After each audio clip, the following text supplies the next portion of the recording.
Welcome to news line. मैं हूं doctor Maria Zulfikar Khan. Viewers, आज काबुल दुनिया भर की तवज्जो का मरकज बना रहा। तालिबान काबुल में दाखिल हो चुके हैं। अशरफ गनी के इस्तीफे की खबरें हैं, जबकि गनी और हमदुल्ला मोहिब काबुल छोड़कर ताजिकिस्तान जा चुके हैं। अमेरिका बहादुर, जो अफगानिस्तान में तालिबान को ख़त्म करने और अफगानों की तकदीर बदलने के लिए इंड्योरिंग फ्रीडम के नाम से ऑपरेशन करने आया था, आज वहाँ से सर पर दौर लगाकर निकल चुका है। आप स्क्रीन पर अपने जो है वो मनाजिर देख सकते हैं। एक तरफ मनाजिर है 1975 के, जब साइगॉन वियतनाम के दारुल हुकूमत से अमरीकियों को हेलीकॉप्टर्स पर लाद कर निकाला जा रहा है। इसके साथ साथ आप अपनी स्क्रीन पर जो मनाजिर देख रहे हैं वो हैं जो आज दिन भर काबुल से आते रहे हैं। अमरीकी हेलीकॉप्टर्स डिप्लोमेटिक कंपाउंड और काबुल एयरपोर्ट के चक्कर काट रहे हैं और अपने लोगों को निकाल रहे हैं। इसको हालात का जबर कहें या अमरीकी गलतियों का खमियाजा। 1975 और 2021 में 46 साल का फ़र्क है, लेकिन एक कदर मुश्तरक है और वो है अमरीकी ज़िल्लत। लेकिन अब सवाल यह है कि अफ़गानिस्तान का क्या बनेगा, ख़ित्ते का क्या बनेगा। तालिबान ने काबुल में आम माफ़ी का ऐलान तो कर दिया है, लेकिन क्या ये महज अल्फाज तो नहीं, ये तो वक्त ही साबित करेगा। इंसानी हकूक़ और शख्सी आज़ादियों का क्या बनेगा, इस हवाले से भी बड़े खदशात हैं। इन तमाम तर सूरत हाल पर, इन तमाम तर जो सिचुएशन इस वक्त चल रही है, इस पर बात करने के लिए हमारे साथ हमारे प्रोग्राम के फर्स्ट सेगमेंट में जनरल रिटायर्ड नईम खालिद लोधी साहब और साथ ही साथ अवैस तौहीद साहब जो हैं वो मौजूद हैं। गुफ्तगू का बाकायदा आगाज़ करने से पहले मैं आपको दिखाना चाहूँगी कि जब काबुल पर और जब अफ़गानिस्तान पर कब्ज़ा किया गया था, तो उस वक्त के अमरीकी सदर जो जॉर्ज बुश थे, उनका क्या कहना था।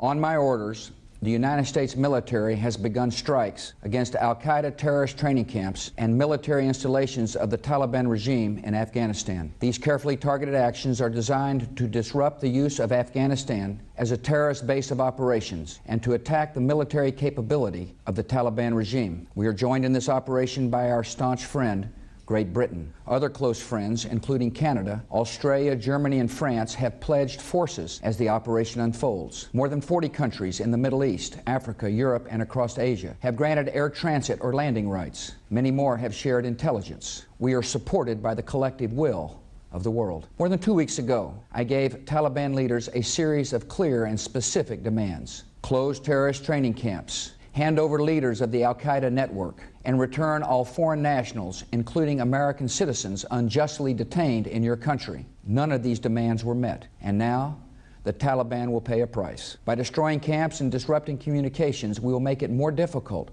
for the terror network to train new recruits and coordinate their evil plans. Initially, the terrorists may burrow deeper into caves and other entrenched hiding places. Our military action is also designed to clear the way for sustained, comprehensive, and relentless operations to drive them out and bring them to justice. At the same time, the oppressed people of Afghanistan will know the generosity of America and our allies. As we strike military targets, we will also drop food, medicine, and supplies to the starving and suffering men and women and children of Afghanistan. The United States of America is a friend to the Afghan people, and we are the friends of almost 1 billion worldwide who practice the Islamic faith. The United States of America is an enemy of those who aid terrorists and of the barbaric criminals who profane a great religion by committing murder in its name. 20 साल के बाद इनमें से कोई चीज़ पूरी किए बगैर उन्हीं टेररिस्ट, जिनको कहा जा रहा है जी टेररिस्ट हैं, जिनके खिलाफ ऑपरेशन करने गए थे, उनके साथ डील करके अमेरिका जो है यहाँ से निकल रहा है। और अब तौजी आज के जो प्रेसिडेंट हैं, अमेरिकन प्रेसिडेंट हैं जो बाइडन, वो इसकी तौजी क्या दे रहे हैं, ज़रा वो भी सुन लें, फिर आगे चलते हैं। No.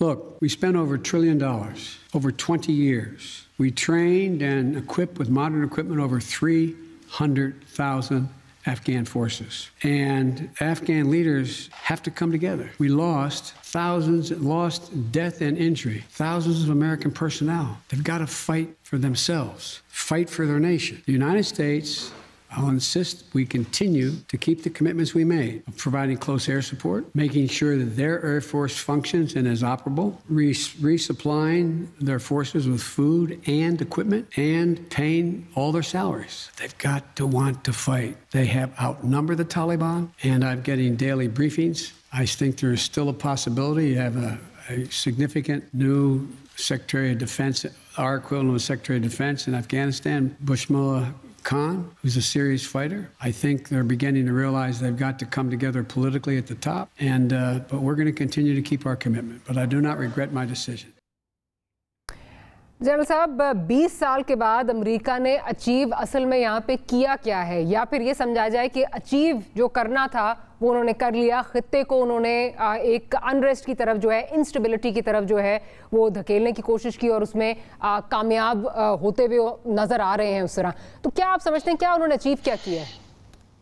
जी, उन्होंने जो अचीव किया वो मैं आपको गिन देता हूँ। नंबर 1, उन्होंने चीन का इन्फ्लुएंस इस इलाके में 20 साल पीछे धकेल दिया। वरना आज से 10 साल पहले चीन यहाँ पर आकर इन्वेस्टमेंट कर चुका होता और यहाँ पर कारखाने चल रहे होते और ये सारा मामला होता। उन्होंने रूस को गर्म पानियों तक पहुंचने में 20 साल पीछे धकेल दिया, वरना वो नॉर्थ साउथ कॉरिडोर बन जाता और through Pakistan, through C pack वो आज इंडियन ओशन में फिर रहे होते इस इलाके से, ईरान से, जो भी है। और फिर ये कि इतना गंद मचा कर चले गए कि इस खित्ते को स्टेबलाइज होने में कम से कम 5 से 10 साल और लग जाएंगे। तो ये तो उनकी अचीवमेंट है। लेकिन उन्होंने खोया क्या? वो ये कहा जाता है कि देखें, आप कहीं भी जब दूसरे मुल्क में जाएं, ऑक्यूपेशन फोर्सेस, चाहे आप जितना भी रूप धार के जाएं कि हम आपके लिए बहुत चीजें अच्छी लेकर आए, जैसे वो उनके सदर कह रहे थे, सब कुछ, लोगों को आप ज्यादा देर तक धोखा नहीं दे सकते। उनके इन्होंने दिल भी नहीं जीते, उनके इन्होंने जहन भी नहीं जीते। और एक डेफिनेशन है किसी भी कैंपेन के फेलियर की कि कोई भी कैंपेन जिसका नेट रिजल्ट एक पॉलिटिको इकोनॉमिक लॉस हो, वो फेलियर होती है। तो उनको यहाँ पर पॉलिटिकल लॉस भी हुआ है, बिकॉज वो ना दिल जीत सके ना जहन। उनको इकोनॉमिक लॉस भी हुआ है, वो आप जानती हैं। तो वो they have gone here after a failure but after achieving something. ऐसे नहीं हम कह सकते वो कुछ भी नहीं करके गए। तो ये है फिनोमेना। और अगर आप मुझसे ये सवाल पूछें बाद में या अभी मैं अगर कहें तो जवाब दे देता हूँ कि ये कैसे अफगान तालिबान ने ये जो काम किया है, ये जो एक मैजिक किया है, व्हाट इज दिस? ये अस्करी जीत नहीं है, ये पॉलिटिकल जीत है। उन्होंने एक पॉलिटिकल इनकलाब लेकर आए हैं, क्योंकि मैं चूंकि एक जनरल हूं, अच्छी तरह समझता हूं कि इतने बड़े इलाके को, चाहे आपके पास जेट जहाज और टैंक और कुछ भी हो, 2 हफ्तों के अंदर अंदर आप फतह नहीं कर सकते। बड़ी से बड़ी फौज नहीं कर सकती। अमेरिकनों ने भी नहीं किया था जब वो इधर आए थे इतनी जल्दी। तो ये बहुत अरसे से काम कर रहे थे अफगान तालिबान। और जो अवाम है अफगानिस्तान के, वो 2 चीजों से तंग आ चुके थे। एक तो जो काबिज फौजों के रवैये से, जो उनका रवैया था अवाम की तरफ, और दूसरा अशरफ गनी और उससे पहले वाली भी 1-2 हुकूमतों के करप्शन से। तो वो आपने देखा होगा, जो ही अफगान तालिबान निकले हैं, सब ने उनका खैर मकदम किया। 2-3 जगह पे लड़ाई हुई है, बाकी तो आपने देखा सारा बातचीद के जरिए हुआ है। वो जो कहते थे लोग कि यहाँ क़यामत आ जाएगी और खून बहेगा, वो तो नहीं हुआ। इस पे आगे चल के बात करते हैं। मैं यही कहना चाह रही थी, जो मैं पूछ रही थी कि अचीव क्या किया है, मकसद यही था कि जो कह के आए थे कि हम ये कर देंगे, यहाँ पे ये कर देंगे, अफगानिस्तान के लिए आ रहे हैं, ये करेंगे, वो करेंगे, उनमें से तो कोई चीज अचीव नहीं हुई। अवैस वहीद साहब, जी बिल्कुल बिल्कुल। अवैस वहीद साहब, आप क्या समझते हैं, जो ये 2 हमने तकरीरें दिखाई, एक अमेरिकी प्रेसिडेंट जॉर्ज बुश की और दूसरी बाइडन की, उसमें कितना तजाद है तो ये कोई भी देख के जो है वो असेस कर सकता है। आप क्या समझते हैं आज अमेरिका यहाँ से क्या अचीव करके जा रहा है? वो तो बिल्कुल नहीं है जो उसने जो कहा था, जो करने आया था, वो तो बिल्कुल नहीं है। उसके अलावा आप क्या समझते हैं अचीव करके जा रहा है? देखिए, मैं उसके जो अस्करी पॉइंट्स जो जीत के हैं वो जनरल साहब ने जिक्र किया उसका, लेकिन आप ये देखिए कि एक तरह से तो शिकस्त हुई है। ये कोई पीस एग्रीमेंट नहीं हुआ, बल्कि ये एक ग्रेसफुल एग्जिट प्लान चाह रहे थे। ये तो आपने जो सुनाया जो बाइडेन का, उसके बाद उन्होंने जो प्रेस कॉन्फ्रेंस की है उसमें कहा, जब उनसे रिपोर्टर्स ने पूछा कि क्या आप समझते हैं कि अफगान आर्मी जो है या फोर्सेस कोलैप्स नहीं होंगी, उन्होंने कहा बिल्कुल नहीं होंगी, क्योंकि वो 3 लाख की तादाद है और अफगान तालिबान जो है उनकी तादाद 70,000 है। तो अब तो बाइडेन के उस स्ट्रेटेजिक जो उनकी एग्जैक्टली यही बात कर रहे हैं इस प्रेस कॉन्फ्रेंस में। उन्होंने कहा जी दे आर आउट नंबर्ड, वो बात की है उन्होंने। तो उसका जो है वो उनकी स्ट्रेटेजिक सो कॉल्ड विजडम जो है उसका तो मजाक उड़ा रहे हैं पूरी दुनिया के अंदर कि ये किस तरह का आप है कि अभी 2 हफ्ते पहले आप कह रहे थे। और देखिए मैं नहीं समझता कि ये कोई पॉलिटिकल इनकलाब आया है। जनरल साहब के साथ थोड़ा सा मेरा मतलब डिफरेंट पॉइंट ऑफ व्यू रखता। मैं ये समझता हूँ कि जब आपने दोहा के अंदर ऑफ दफ्तर दिया तालिबान को तो उनकी पॉलिटिकल लेजिटिमेसी जो है उसको तस्लीम किया। जब आपने अफगान हुकूमत को फरीक नहीं बनाया और तालिबान को बनाया और 2011 में जनरल क्यानी जब आर्मी चीफ थे और जब बॉन्ड कॉन्फ्रेंस हो रही थी तो मेरी इंफॉर्मेशन के मुताबिक उस वक्त पाकिस्तान ने मशवरा दिया था इनको कि आप बॉन्ड कॉन्फ्रेंस के अंदर शामिल करें तालिबान को। उस वक्त तो उनकी नाक इतनी लंबी थी, उन्होंने कहा नहीं ये तो दहशतगर्द है, ये हक्कानी नेटवर्क भी है, फला है। और हमने और आपने देखा कि सिराज हक्कानी का जो है ऑपेड पीस है वो न्यूयॉर्क टाइम्स के अंदर छपा।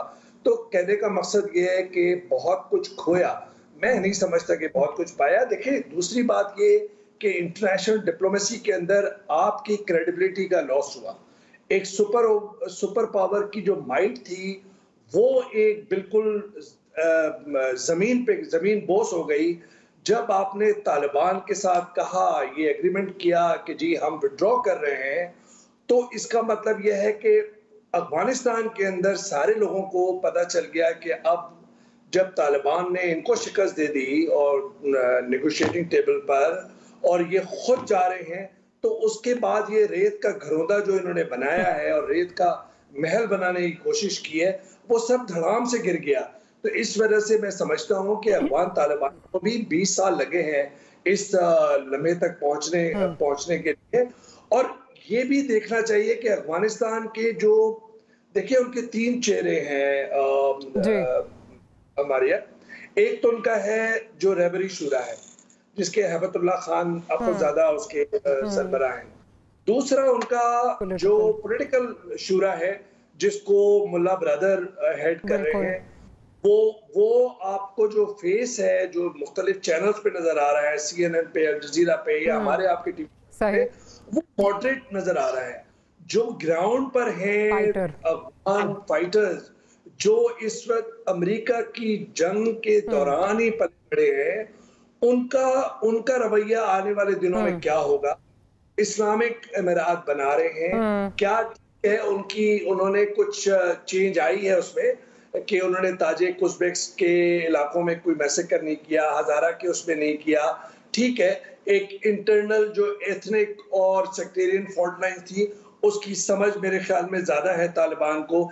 इंटरनेशनल लेजिटिमेसी भी हॉन्ट कर रही थी और करेगी अगर मुस्तकबिल में अगर इन्होंने कोई ज्यादती की या पुराने वाले दौर को वापस लाने की कोशिश की।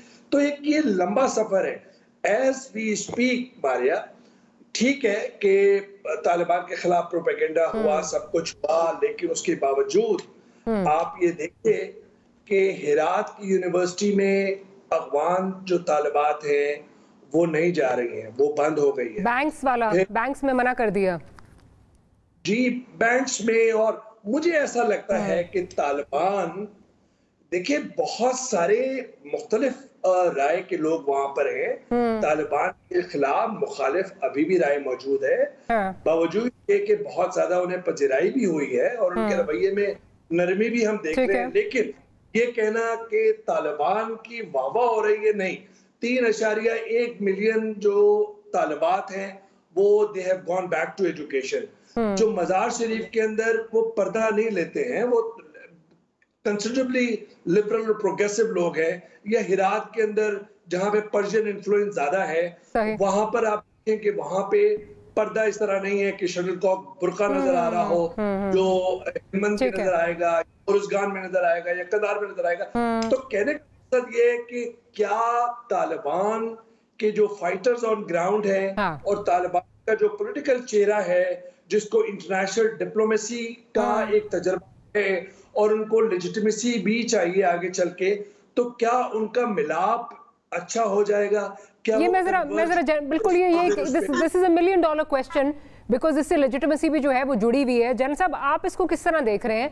बिकॉज जिस तरह वैस कह रहे हैं कि 3 चेहरे हैं और फाइटर ऑन ग्राउंड हमने देखा है कि विराट का उन्होंने एग्जांपल दिया, इसी तरह जो है वो जो कॉमेडियन जो मार दिए गए वो हमारे सामने है। उसके बाद बैंक्स में खवातीन का जो इशू आया, वर्किंग खवातीन को मना कर दिया गया। तो आप क्या देखते हैं, अंदर एक कॉन्फ्लिक्ट चल रहा है या अंदर आप समझते हैं या you think they're all on the same page? जी देखें, इतने ज्यादा लोगों को कंट्रोल करना, क्योंकि खुद मैं यही काम करता रहा हूँ, इतना आसान नहीं होता। द मोस्ट डिसिप्लिन पीपल, उनमें से भी कोई ना कोई ऐसा लिफ्ता निकल आता है जो अपनी मर्जी से कुछ ना कुछ कर गुजरता है। लेकिन जिस तरीके का डिसिप्लिन मैंने देखा है, तो मैं तो इस बात से बिल्कुल मुत्तफिक नहीं हूँ कि इनका कोई आपस में जोड़ नहीं है। बिल्कुल उनकी बात मानी जा रही है। जो ऐलान वो कर रहे हैं लाउड स्पीकर पे मस्जिदों में कर रहे हैं, जो उनको इंस्ट्रक्शंस दी जा रही हैं कि किसी के साथ ज्यादती नहीं करनी, एग्जैक्टली उसी तरीके से हो रहा है। और फिर ये जो खबरें हमें मिलती है ना कि बैंक बंद हो गए और वहां से लोग ख्वातीन ने, ये कहाँ से आ रही हैं खबरें? ये CNN से आ रही हैं, ये BBC से आ रही हैं, ये बाहर के मीडिया से आ रही हैं। अफगान तालिबान का कौन है मीडिया उनकी साइड लेने वाला, या कौन उनको कवर कर रहा है? तो मैं ये कहूंगा कि इन चीजों के लिए हम थोड़ा इंतजार जो कॉमेडियन की खबर आ रही है, पहले उसको डिनाई किया गया, फिर उन्होंने खुद मान लिया ना उसको। जी नहीं, वो तो मैं कह रहा हूँ कि ये तो नामुमकिन है ना कि जीरो ये हालात कुछ हो ही ना, इतनी बड़े पैमाने पे ऑपरेशन हो रहे हो और कुछ भी ना हो। लेकिन मैं ये कहूंगा कि मेरी अपनी राय ये है कि अगर इन्होंने ये शो किया कि इनके पास मिलिट्री ब्रिलियंस है, और ये मैं मानता हूँ कि मैं मिलिट्री मैन हूँ, अगर हम ये देख लें कि इन्होंने डिप्लोमेटिकली कितना अच्छा काम किया है, ईरान के साथ बात की है, चाइना के साथ बात की है, रशिया के साथ बात की है, उनको बताया है कि जी हम चेचन को नहीं आने देंगे, ETM की बात चाइना के साथ की है, ईरान की हजारात की बात की है, हमसे बात TTP की है, उसके अलावा जो उन्होंने नेगोशिएशन की है, टाइम गेन की है वहां पर दोहा में, ऑल दैट। अगर वो A इलाके में अच्छे हैं, B में अच्छे हैं, C में अच्छे हैं, तो मैं कैसे मान जाऊं कि वो D में अच्छे नहीं होंगे? मैं इंटरनल पॉलिटिक्स की बात कर रहा हूं। मेरा ख्याल है they will go for inclusive government. उनको इस चीज का अच्छी तरह अदराक है कि without international recognition and internal support they have no chance.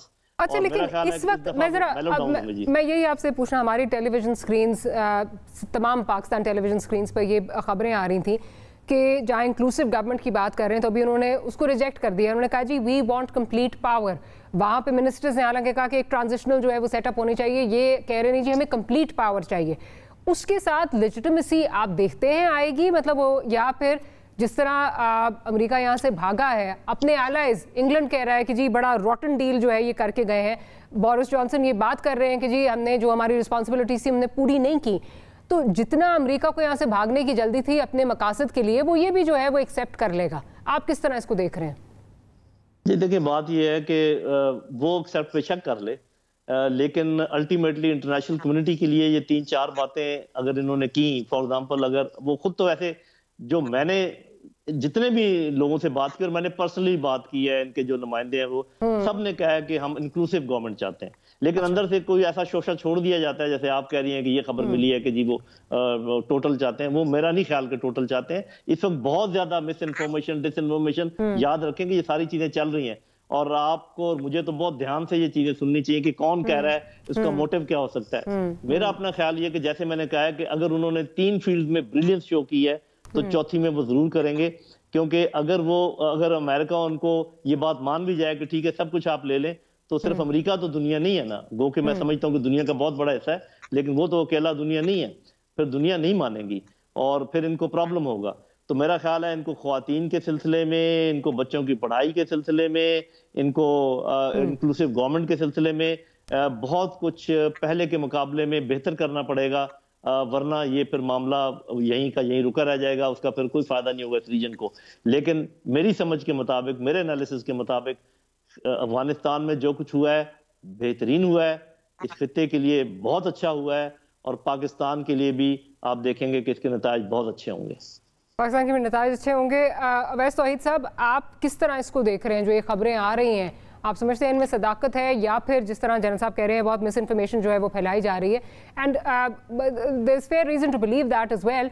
और दूसरी साइड पे ये भी है कि लेजिटिमेसी का इशू तो है, बहरहाल अगर इंक्लूसिव गवर्नमेंट नहीं आती उसके बगैर आप समझते हैं कि जिस तरह अपनी बातें अभी तक मनवाते आए हैं वो अमेरिका से, ये भी बात एक जो है वो मान ली जाएगी और फिर दुनिया को भी एक्सेप्ट करा दिया जाएगा, एक्सेप्टेबल हो जाएगा?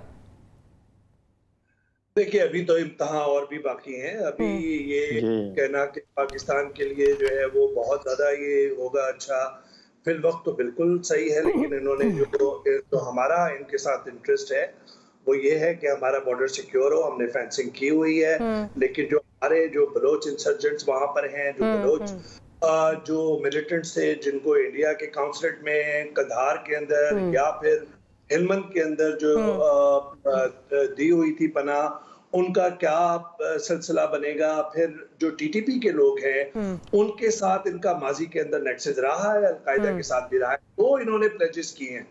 एक देखिए, हम समझते हैं कि हमारे साथ एक प्लेज ये इनकी होनी चाहिए कि जो हमारे एंटी स्टेट जो एलिमेंट्स हैं उनको उनकी अकाउंटेबिलिटी या उनको अफगानिस्तान की जो सॉइल है वो इस्तेमाल ना करने दी जाए, जो माजी में एनडीएस और रॉ इजाजत देता रहा है उनको, और उनको पनपने की भी जगह देता रहा है। दूसरा हमारा इनके साथ जो है वो ये कि आप जो रेफ्यूजीज का इन्फ्लक्स है वो उसको आप किस तरीके से उस क्राइसिस को रोकेंगे कि अफगानिस्तान के दौरान, क्योंकि ऐसा नहीं है कि अफगान तालिबान से सारे ही खुश होंगे, तो उनका इन्फ्लो, क्योंकि अभी जो हम और आप बात कर रहे हैं उस पर भी बेशुमार लोग वीजे के बगैर तोरखम की तरफ जा रहे हैं। तोरखम का जाहिर बात है खोलना पड़ेगा, चमन का बॉर्डर खुला हुआ है, तो एक हमारे भी एक मसला तो है इस सारे उस मामले में। दूसरा हमारिया मैं समझता हूँ इंटरनेशनल ऑर्गेनाइजेशन से, इंटरनेशनल कम्युनिटी के साथ इन्होंने प्लेज किया है कि ये दाइश को पनपने नहीं देंगे। दाइश बिल्कुल ये उनके दुश्मन है। ईरान के साथ भी उन्होंने यही बात की है, और इसी वजह से मशहद के अंदर इनका गैर सरकारी तौर पे तालिबान की प्रेजेंस है और ईरान के साथ बहुत से ताल्लुकात हैं। जो मेरी इंफॉर्मेशन मशहद शूरा बहुत स्ट्रांग है। ईरान की तरफ से कुछ पैगामात आए हैं हजारा कम्युनिटी के जो एल्डर्स हैं कि आप खामखा में तालिबान के साथ कोई दुश्मनी मोल ना लें, कोई मामला इस तरह बिगड़ जाए जिस तरह माजी में हुआ था। तो इसका मतलब ये है कि ईरान अपने जो बॉर्डरिंग टाउन्स हैं उसके ऊपर दाइश की कोई इस्तेमाल नहीं देखना चाहता। इसी तरह रशिया भी जो है चाइना के साथ जिस वक्त ये मामला चल रहे थे, चाइना इनके साथ नेगोशिएशन में था, और कोट एंड कोट अब मैं आपको बताऊं जो इनकी आइडियोलॉजी है वो चेंज नहीं होगी। इनका बेसिक जो इनका जो फ्रेमवर्क है जो फेथ का, वो चीज नहीं होगा। मेरी इनसे कई रोज से मुस्तकिल बात हो रही है और उनका कहना है कि अगर हमारे लीडर्स मॉस्को में, बीजिंग में या दोहा के अंदर या तेहरान में अगर छुरी या कांटे के साथ खाना खाते हैं तो इसका मतलब ये नहीं है कि वो हमारे नजरियात से बिट्रेल करेंगे या बिट्रे होगा। इसका मतलब है लंबा सफर करना है, इमारत इस्लामी कायम करना चाहते हैं, उस पे ताजिक उज़्बेक जो हैं वो कितना इनके साथ कायम होंगे। तो अभी एक लंबा सफर है। ठीक, लंबा सफर है। और दूसरा जो हमारी तरफ जो मसला है कि माजी के अंदर ना तालिबान अपनी गलतियां जो है वो दोहराएं, और दूसरी तरफ हमें चौकन्ना रहना पड़ेगा कि जो रिलीजियस पॉलिटिकल फोर्सेज हैं और सेमिनरीज की फोर्सेज हैं वो इस इनकी फतवाहात से तकवीयत हासिल ना करें, जो माजी की गलतियां हमने की हैं वो ना दोहराएं। एक छोटी सी ब्रेक लेनी है, ब्रेक के बाद हाजिर होते हैं तो इसी गुफ्तगू को कंटिन्यू करेंगे।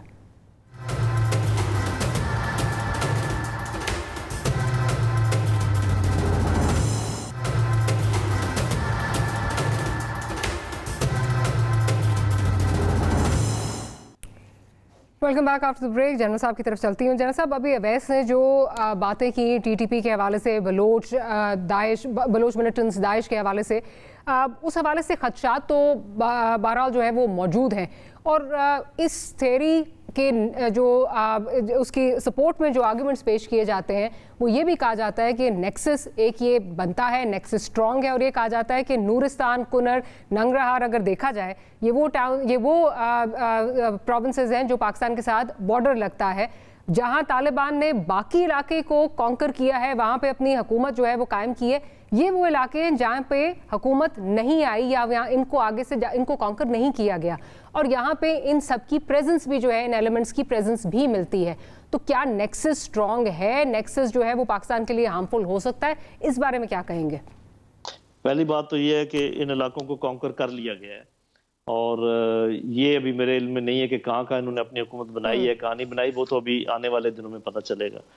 दूसरा ये है कि बेशक इसमें कोई शक नहीं कि एथनिकली कता कलामी की माफी, ये हमारी, क्योंकि इसमें जो है ऑब्वियसली इंफॉर्मेशन मिलेगी, क्योंकि इस हवाले से मीडिया में अभी तक कोई चीजें उस तरह आई नहीं है, तो आपके पास अगर अपनी इंफॉर्मेशन है तो वो अगर आप शेयर कर लें। जाबुल का है, हेलमंद का है, मेरे पास ऐसी वीडियोस हैं जिसमें ये तमाम इलाके उन्होंने फतह कर लिए हैं और वहां पर अपने अमल दखल कायम कर दिया। जी जी, अच्छा जी, सब सही कह रहे हैं। कुन्नड़ भी बगैर रेजिस्टेंस के और नंगरहार जलालाबाद भी बगैर के, और बहुत लोगों ने वहां पर तालियां बजाई हैं, नारे लगाए हैं जब ये लोग गए हैं। तो ये तो मैं मानता हूं कि देखें, अफगान तालिबान और तहरीक तालिबान पाकिस्तान का जो नेक्सस है वो एथनिक भी है, वो अपने आइडियोलॉजी के लिहाज से भी है। लेकिन एक बात याद रखें, तहरीक तालिबान पाकिस्तान स्पेशल ये जो इस वक्त जो उसकी हैयत है वो CIA, रॉ, NDS ने मिलकर हमारे ऊपर छोड़े थे। अगर मैं ये वो उस जानवर का नाम नहीं लेना चाहता जिन्होंने हमारा खून बहाया, सब कुछ किया, ये लोग अपना फ्रीडम के लिए स्ट्रगल कर रहे थे। इनके पास ये टाइम नहीं था कि वो उनको रोकते और उनको ये सारा बात करते। उन्होंने अब जब साफ कह दिया कि जी हम अपना इलाका इस्तेमाल नहीं करने देंगे, और आपको मैं एक नई खबर दे देता हूं कि आज ही तहरीक तालिबान पाकिस्तान की टॉप लीडरशिप ने पाकिस्तान को फिर रिक्वेस्ट की है कि हम आपसे बातचीत करना चाहते हैं और हथियार डालना चाहते हैं। उनके लिए जगह तंग हो चुकी है ऑलरेडी। और फिर अगर मैं एक चीज देखूं कि एक सुपर पावर अमेरिका ने एग्रीमेंट किया अफगान तालिबान के साथ, तो उसमें से काफी सारी शिकें ऐसी जो हमें मालूम नहीं है, लेकिन जो शिकें हमें मालूम है उसमें अमेरिका ने तो वायलेट की है उस एग्रीमेंट को। मेरी नजर में एक भी उसकी शिक को वायलेट नहीं किया अफगान तालिबान ने। तो जो अपने आप को सच्चा साबित कर रहे हैं, मैं उनकी बात मानूं। ये जो अपने आप को झूठा बार बार साबित कर रहे हैं, इराक में क्या लेकर गए थे और लिबिया पर किस लिए हमला किया था, तो मैं उनको सच्चा मानूं, जबकि उनका झूठ पूरी। लेकिन बात यह है कि चूंकि उनका मुंह बड़ा है, वो अमीर हैं, उनके पास CNN है, उनके पास BBC है, तो हम घूम फिर कर उन्हीं की बातें एक दूसरे के सामने ले आते हैं। तो जैसे मैं कह रहा हूँ, इंतजार करें, आपको मालूम होगा कि अफगान तालिबान किरदार के लिहाज से, बातचीत के लिहाज से इनसे बहुत अच्छे हैं। ये अलग बात है कि जो उनकी आइडियोलॉजी है मैं भी उसमें बिलीव नहीं करता, जो उनकी शरीयत है मैं भी ऐसी शरीयत नहीं चाहता, वो एक अलग चीज है। लेकिन जो ग्राउंड सिचुएशन है वो ये है कि ये एक हुकूमत बनाएंगे, इंक्लूसिव हुकूमत बनाएंगे, और ये यहाँ पर इन्वेस्टमेंट को मौका देंगे। चीन इधर आएगा, रूस इधर आएगा, सेंट्रल एशियन कंट्रीज आएंगे, ईरान होगा, पाकिस्तान होगा, हिंदुस्तान नहीं होगा, अमेरिका नहीं होगा। ये एक आप समझ लें कि बदकिस्मती है उन मुल्कों की जिन्होंने गलत पॉलिसी अपनाई। तो इस दफा जो चाहते हैं पीस, वो ज्यादा मजबूत ग्रुप है जिनका मैंने नाम लिया है, और जो यहाँ पर अफरा तफरी पैदा करना चाहते थे जिसमें अमेरिका पेश है, उनको नाकामी हुई है, इसलिए वो अब यहाँ पर उनकी दाल नहीं गलेगी। अच्छा, वैसा भी तो बहुत बड़ी खबर जो है वो जनरल साहब ने दी, जिस तरह वो कह रहे हैं कि तहरीक तालिबान पाकिस्तान ने भी हुकूमत पाकिस्तान से रब्ता किया और ये कहा हम हथियार डालना चाहते हैं। अगर ये हो जाए तो फिर तो मेरा ख्याल है खदशात जो हैं वो काफ़ी हद तक कम हो जाते हैं। और जिस तरह जनरल साहब अगर बात कर रहे हैं कि अगर इंक्लूसिव हुकूमत होती है और यहाँ पे इन्वेस्टमेंट भी आती है, तो मेरा ख्याल है वो खदशा भी फिर कम हो जाता है। जो रेफ्यूजी की इन्फ्लक्स की बात की जा रही है, अगर लोग वहाँ पे डेवलपमेंट हो रही है, वहाँ पे प्रोग्रेशन हो रही है, तो लोग शायद वहाँ से नहीं निकलें और पाकिस्तान की तरफ रुख ना करें। क्या कहेंगे इस पे? देखिए, मैं समझता हूँ मारिया कि तहरीक तालिबान पाकिस्तान के साथ जब वो अफगानिस्तान में नहीं गए थे, जब भी हमने कोई 2 दर्जन मुआहदे किए थे, हाफिज गुल बहादुर से हमने किया था, फजलुल्लाह से हमने किया था, सूफी मोहम्मद उनके गॉडफादर से हमने किया था, निज़ाम अदल जो है उसके ऊपर दस्तखत हमने किए थे सवात में, नेक मोहम्मद के साथ, कमांडर नेक मोहम्मद के साथ शकई के अंदर हमने मुआहदा किया था। But don't you think the ground realities are different? अब ऐसा उस वक्त की और आज की vis-a-vis तहरीक तालिबान अफगानिस्तान। देखिए, इनके जिसके हाथ में वेपन है, जिसने कत्ल आम किया है, जिसने यहाँ पर लोगों को बच्चे मारे हैं, औरतें मारी हैं, उसकी जिम्मेदारियां कबूल की हैं, जिनके हाथ को खून लगा हुआ है, वो हथियार डालने उनकी इस वादे पे कि वो हथियार डाल देंगे, वो हम देखते हैं, आने वाले वक्त में बताएंगे, लेकिन एक टफ कंडीशंस उनके साथ होनी चाहिए। ये पहले भी एक पसे पर्दा इस तरह की पेशकश हुई है और हमने देख लिया कि जो लोग हथियार डालते हैं वो हथियार दोबारा इस्तेमाल करेंगे नहीं करेंगे। देखिए, शॉर्ट टर्म गेन्स के लिए आप या तो शॉर्ट टर्म गेन देख लें, टेम्पररी गेन देख लें या लॉन्ग टर्म देख लें। मैं ये समझता हूं कि वंस बिटन ट्वाइस शाय। हमने 80,000 लोगों की कुर्बानियां दी हैं और उसके बाद भी हम पर इल्जाम तराशियां हुई हैं। और मैं आपको ये बता दूं कि अभी भी अमेरिका एक एस्केप गोट की तलाश में है और सबसे आसान जो मुल्क है वो पाकिस्तान है। उनसे कहो कि भाई 20 साल आपने वहां पे गए, आपने 42 मुल्क वहां पर आपने अपनी तवानाई खर्च की, तो अब पाकिस्तान के अंदर ये जो सेकंड जनरेशन है तालिबान की, जो 20-21 साल के हैं, वो तो यहाँ के मदरसों में नहीं पढ़े। माजी में हमने भी गलतियां की हैं और अफगान तालिबान ने बेशुमार की हैं। हमारा अफगान तालिबान के साथ वैसे ही राब्ता होना चाहिए जैसे किसी दूसरे मुल्क के अंदर किसी भी हुकूमत या मलेशिया के साथ होना चाहिए, या उसको अगर लेजिटिमेसी मिलती है तो हमने भी उसे लेजिटिमेसी देनी है। माजी की तरह हम उन 3 ममालिक में नहीं शुमार हो जाना चाहिए कि जिन्होंने तस्लीम किया था, सारी जिम्मेदारी अपने ऊपर ले ली थी। तो मैं कहने का मकसद ये है कि आपने सब कुछ किया, उसके बाद भी इल्जाम तराशियां हुई और आगे भी होंगी, क्योंकि अमेरिका जो है वो ये चाहता है कि अफगानिस्तान और जो पाकिस्तान के अंदर जो चाइना के जो इंटरेस्ट है उनको हर्ट किया जाए। और पाकिस्तान के साथ एक ही शर्त लगती है जो हमारी कॉमन सेंस कहती है या हमारी जो थोड़ी बहुत विजडम कहती है, वो ये कि आप डिस्टेंस करने अपने आप को बीजिंग के साथ। तो जाहिर बात है कि आप बीजिंग के साथ कैसे डिस्टेंस कर सकते हैं। ये जरूर हो सकता है कि आने वाले वक्तों में आप अपनी फॉरेन पॉलिसी अपने नेशनल इंटरेस्ट के मुताबिक और लॉन्ग टर्म गेन्स के और लॉन्ग टर्म इंटरेस्ट के ऊपर आप रखेंगे। जिस तरह army chief general Qamar Javed Bajwa साहब ने कहा है कि यह हमारी जो सियासी क़यादत है इमरान खान साहब की हुकूमत, उसने भी ये बात को दोहराया है कि हम जियो स्ट्रेटेजिक हम नहीं चाहते अपने इंटरेस्ट सर्व करना, हम जियो इकोनॉमिक्स की तरफ हम बोल रहे हैं। लेकिन उसके लिए आपको बहुत सारे अपने वर्ड्स के अपने अमाल की शक्ल देनी होगी। तो मैं ये कह दूं कि तालिबान वहां पर आ गए तो वाह वाह वाह वाह। अमेरिका के साथ मुशर्रफ साहब के दौर में ये गठजोड़ हुआ था, जनरल अयूब खान साहब के दौर में हुआ था, जनरल ज़िया-उल-हक के दौर में हुआ था, मुंतखब हुकूमतों में नहीं हुई थी। और जो जनरल लोधी साहब हैं वो तो बखूबी वाकिफ हैं और इस सारी पॉलिसी से। तो मैं ये कह रहा हूँ कि आने वाले वक्तों में एक विंडो अमेरिका के साथ खुली होनी चाहिए, लेकिन वो विंडो ऐसी होनी चाहिए जो बराबरी की सूरत में हो। तो बराबरी की सूरत में हो। अवैस साहब, unfortunately I have to close this segment. General साहब आपका बहुत शुक्रिया और अवैस साहब आपका बहुत शुक्रिया। दोनों जो है वो डाइवर्जेंट पॉइंट्स ऑफ व्यू आपको हमने सुनवाए। अवैस साहब कह रहे हैं कि हमें अभी इतना जो है वो इस पे बहुत ज़्यादा ओवर ऑप्टिमिस्टिक नहीं होना चाहिए। उनकी गुफ्तगू का लुब्बे लुबाब यही था। और जनरल साहब कह रहे हैं कि हमें जो बेहतरी की उम्मीद है वो रखनी चाहिए, बिकॉज हालात माजी से मुख्तलिफ हैं। On that note will take a short break. Break से जब हाजिर होते हैं तो खतीजा सिद्दीकी साहिबा का जो केस है उसमें क्या चल रहा है, कल उनके घर पर जो है वो हमला भी हुआ, वहाँ क्या हो रहा है, क्या किस तरह चीज़ें मूव कर रही हैं, उस पर बात करेंगे। That and much more right after short break.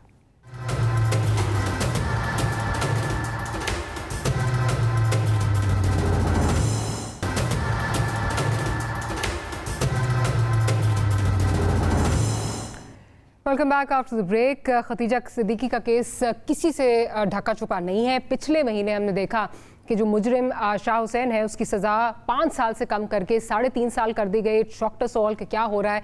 फिर कल बड़ा हम सबके लिए जो है वो बड़े हम कंसर्न भी थे, बड़े बहुत हम जो है वरिड थे, बिकॉज मीडिया ने दिखाया कि खतीजा के घर पे खड़ी जो गाड़ी थी उस पर अटैक हो गया। और ये अटैक उस वक्त हुआ जिस वक्त जो गार्ड पंजाब हुकूमत ने खतीजा को दिया है वो छुट्टी पे था, 14 अगस्त था। उसके अलावा खतीजा घर पर जो है वो अकेली थी, तो दैट मीन्स कि किसी ने बहुत क्लोज मॉनिटरिंग कर उस वक्त फायरिंग की जिस वक्त ये तमाम हालात इस तरह के जो बने हुए हैं कि साजगार इन फॉर द अटैकर।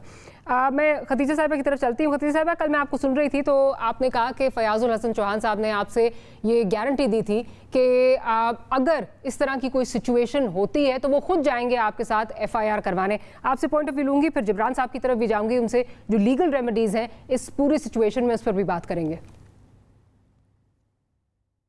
बिल्कुल, thank you so much Maria, सबसे पहले फॉर रेजिंग दिस इशू, क्योंकि मुझे लगता है कि हमारी सोसाइटी में इतना शऊर आ गया है कि मेरे कुछ भी कहे बगैर मीडिया जो है ना वो हाईलाइट कर देती है, और एक मुआशरे में जो है मुझे लगता है मुझे एक पॉजिटिव चेंज ये नज़र आ रहा है कि लोग आवाज़ उठाते हैं और लोग आपके साथ खड़े होते हैं, और ये हमारी यूनिटी शो करता है। तो इसमें वाकई ये बड़ा, इसमें कोई कोइंसिडेंस शायद हो सकता है। इसी दिन 14 अगस्त वाले दिन मेरा गार्ड जो है वो छुट्टी पे था, लेकिन ये बात मैं क्लियर करती रहूं कि जो SP सिक्योरिटी हैं उन्होंने मुझे ये गार्ड 2 वीक्स पहले दिया हुआ था, तो उनकी तरफ से जो है वो कोई लैप्स नहीं है सिक्योरिटी, क्योंकि मैंने एप्लीकेशन दी थी सिक्योरिटी के लिए, तो उन्होंने उस पर बहुत जल्दी काम किया और उन्होंने मुझे विद इन अ वीक उन्होंने उसको जो है वो प्रूव कर दिया और मेरे पास गार्ड भेज दिया। दूसरी चीज ये भी कोइंसिडेंस हो सकता है कि जी मेरे घर के आस-पास 15-20 घर हैं, बिल्कुल साथ पंजाब टैक्स बोर्ड का दफ्तर है, लेकिन सिर्फ मेरे घर के अंदर खड़ी गाड़ी पे ही बुलेट आके लगी। ये भी कोइंसिडेंस हो सकता है कि मैं घर पे अकेली थी, घर पे और कोई नहीं था। तो ये सारी चीजें जो हैं ऑब्वियसली सवालात तो हैं, लेकिन अभी चूंकि इन्वेस्टिगेशन अंडर वे है तो मैं इतना इस पे कमेंट नहीं कर सकती, क्योंकि मैंने FIR कटवा दी है, जो मेरा कानूनी राइट था वो मैंने पूरा किया, और मैंने किसी को नॉमिनेट नहीं किया। मैंने ना नॉमिनेट करने की वजह ये क्योंकि मैंने अपनी आंखों से किसी को नहीं देखा, मैं घर के अंदर मौजूद थी, जो एग्जैक्टली हुआ एज इट इज FIR में। खतीजा साहिबा, ये बताइए कि आप जिस एरिया में रहती हैं वो बड़ा, जैसे आपने कहा, पंजाब टेक्स्ट बुक बोर्ड और बहुत सारे ऑफिसेज वहाँ पे एजुकेशन डिपार्टमेंट के हैं, वहाँ पे यकीनन CCTV कैमरास जो हैं वो लगे होंगे। क्या उन CCTV कैमरास की फुटेज को जो है वो एनालाइज किया गया है? ठीक है, बेशक आज संडे था, लेकिन टेक्निकली काम होना चाहिए, क्या कुछ हुआ उस पर?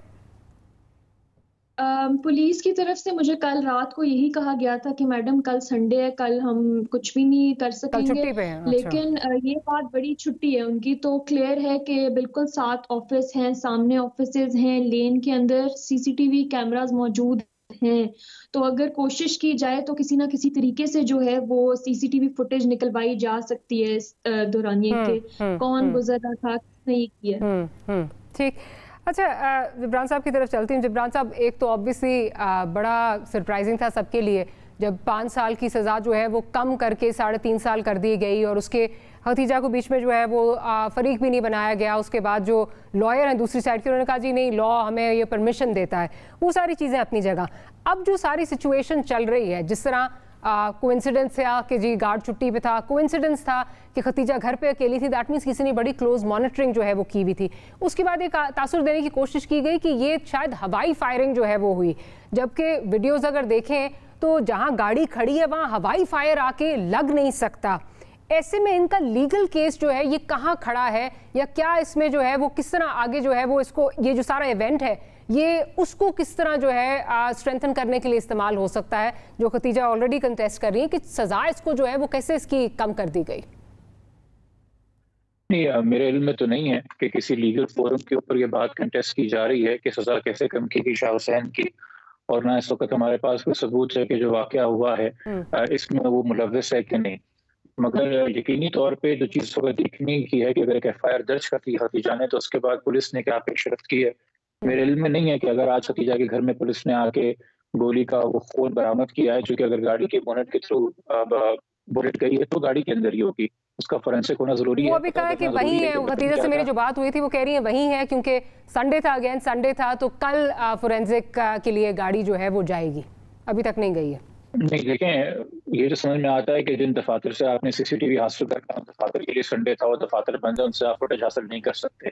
मगर ये मुझे समझ में नहीं आता कि इन्वेस्टिगेशन में इतवार की छुट्टी कैसे होती है, खासतौर पे अगर आपने बंदूक और गोली चलाई है किसी घर में, तो उसका इक़दाम कत्ल भी समझा जा सकता है।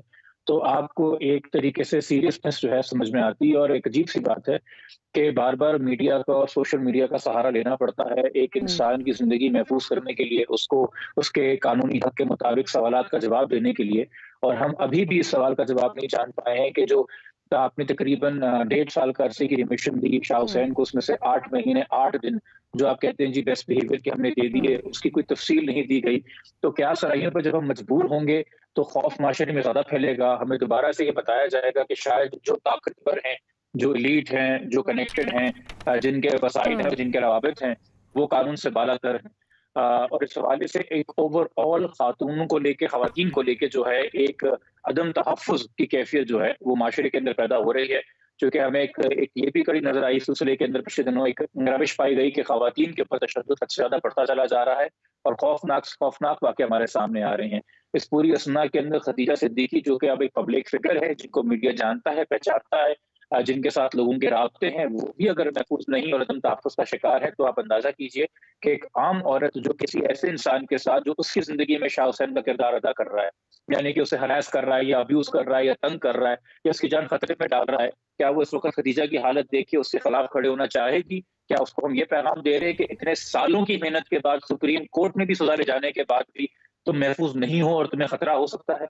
जिब्रान साहब, आप ये बात कर रहे हैं, मेरा ख्याल है अगेन जो जिस तरह फिर सवालात उठते हैं। कल मैंने ट्वीट की, जब मैंने खदीजा को टेलीविज़न पे देखा, उसके बाद जब मैंने ट्वीट की तो आप यकीन करें कि उसके रद्द अमल में कुछ रिस्पांस ऐसे भी थे कि जी इन्होंने खुद करवाया है। तो अगेन वही बात है कि वो जो विक्टिम शेमिंग वाली बात आती है, जो आप बात कर रहे हैं कि कौन सी खातून जो है वो खड़ी होगी इसके बाद। खदीजा ने बहुत बहादुरी से जो है वो इसका सामना किया है और बहुत सारे लोग नहीं कर सकते थे। यही वही लोग क्या कहेंगे, माशरा क्या कहेगा। तो ये जो आप बात कर रहे हैं तो इसका जवाब तो कल हमें मतलब अपनी जो माशरे के अंदर जो एक ज़हनियत है उससे मिल जाता है कि लोग समझ रहे हैं कि शायद खुद करवाया है। ये इसमें कोई शक नहीं है कि हमारे एक मनफी सोच जो है माशरे में ज्यादा पाई जाती है और खासतौर पे मुझे नहीं पता कि ये जनरली एक उसको टॉक्सिक मैस्कुलिनिटी कह लें, इनसिक्योरिटी कह लें, कि खातून जो है वो हमें जब भी अपने हकूक के लिए, जिसको हम विक्टिम शेमिंग कहते हैं ना, जिस विक्टिम को शेम किया जाता है उस विक्टिम को जो अपने हकूक के लिए आवाज उठाता है, क्योंकि उसी की तो आपकी पहचान होती है। हम मुर्दा परस्त हैं, किसी की लाश मिले, वो बच्चा हो या वो औरत हो, हम तमाम सिंपैथी से देंगे, मगर अगर वो जिंदा बच जाए और पलट के अपने पे हमला करने वाली की शनाख्त करे और उससे क्या कहते हैं सवाल पूछे, तो सीसीपीओ लाहौर यहाँ शुरू होते हैं कि रात के 2 बजे बीबी आप सड़क पे क्या कर रही थी, आप आपके माशरे को छोड़ दीजिए। ठीक कह रहे हैं आप। खदीजा साहब ये बताइए, बिकॉज अगेन बहुत सारी इन्फॉर्मेशन जो है वो सोशल मीडिया से आ रही थी जिसमें ये बात की जा रही थी कि आप शायद अपना जो ये सज़ा वाला मसला है उसको आप कंटेस्ट कर रही हैं। इस पे ज़रा बता दीजिए कि क्या ये आप कुछ इस पे आगे लीगल रेमेडी की तरफ जा रही हैं या कुछ अवेलेबल है आपको, किस तरह आप इसको देख रही हैं? डॉक्टर मारिया, मैंने आईजी जेल को एक लेटर लिखा था, लेकिन मुझे उनकी तरफ से कोई रिस्पांस नहीं आया।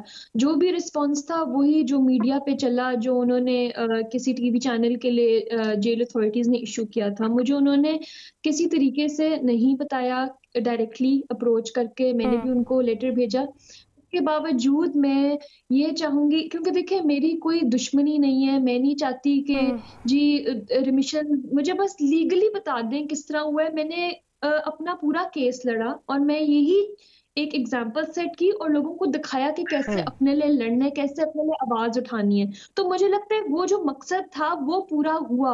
अब सजा में किस तरह रिमिशन मिली, क्या किया उसको, अगर ग्रेस पीरियड मिला, गुड कॉन्डक्ट मिला, पता नहीं किस किस तरीके से उन्होंने जो है वो उसको जस्टिफाई किए, कानूनी जुमरे में रह के उन्होंने किए।